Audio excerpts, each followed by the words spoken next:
नंतर आणि त्यानंतर या सांगत होतो या अभंगाच्या शेवटच्या चरणामध्ये जी एकता सांगितलेली आहे ती एकता तत्वमसी अहम ब्रह्मास्मी अयमात्मा ब्रह्मानी प्रज्ञानाम ब्रह्मा हे महावाक्य आहे. ज्या वाक्यामध्ये ब्रह्माची आणि कूटस्थाची एकता सांगितलेली आहे त्याला महावाक्य असं म्हणतात. आणि ज्या वाक्यामध्ये फक्त ब्रह्म आणि कूटस्थाचं वर्णन केलेलं आहे त्याला अवांतर वाक्य असं म्हणतात. सुंदर ते ध्यान उभे वेटेवरी करकटावरी ठेवले अवांतर. कारण या वाक्यामध्ये देवाचं वर्णन केलेलं आहे, ब्रह्माचं वर्णन केले. जिथं एकता सांगितलेली असते त्यालाच महावाक्य असं म्हणतात. या अभंगाचं शेवटचं चरण हे महावाक्य का म्हणे कैची कीव आणि कोठे जीव निराळा. जीव आणि देव हे दोन्ही वेगळे नाहीत. वास्तविक पाहता जीवाचं वर्णन आणि देवाचं वर्णन.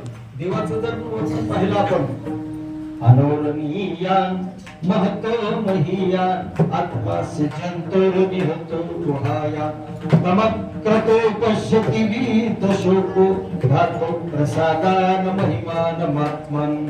जीवाचं वर्णन पाहिलं तुम्हा सर्वांना माहिती आहे. ममांशो जीवलोके मनःष्ठानींद्रियाणि.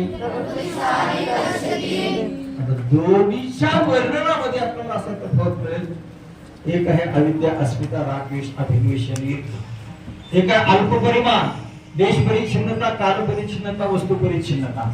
आणि एक आहे अविद्यादी पंचक्लेश रहित देश काल वस्तू परिच्छिन्नता रहित सुगत सजाती विजाती भेद रहित आणि जो सब चेत आनंद स्वरूप. जीव आणि देव असा दोघांच्या मध्ये खूप पाहिलं तर फरक आहे. आम्हाला वाटतं मी कर्तृत्ववान, मी भोक्तृत्ववान आहे, मी जन्मणार आहे, मी मरणार आहे, मी बसणार आहे, मी उठणार आहे. पश्याई श्रोणन स्पृशन जिगरण रसनन गच्छन स्वपाई श्वसन प्रलपन विसृजन गुणन उन्मिशन निर्मिशन नपी. मी हे सर्व करणार आहे. खाणं बसणं उठणं झोप घेणं झोपेतून जागं होणं या सर्व क्रिया करणारा मी आहे. मग त्या ब्रह्माच्या ठिकाणी क्रिया आहे का? क्रिया रहित तत्व. ते जे ब्रह्म आहे त्याच्या ठिकाणी कोणत्याही प्रकारची क्रिया त्याच्या ठिकाणी नाहीये. असे दोघांचे विरुद्ध धर्म आहेत. मग दोघांचे विरुद्ध धर्म असताना या जीवाला देव स्वरूप कसं होता येईल? मध्यस्थी करणारे संत आहेत. मध्यस्थी करणारा माणूस चांगला असावा. मध्यस्थी करणारा माणूस चांगला असावा जुळत मिळतो. आणि मध्यस्थी करणारा जर चांगला नसेल तर जुळत मिळत काही होत नाही.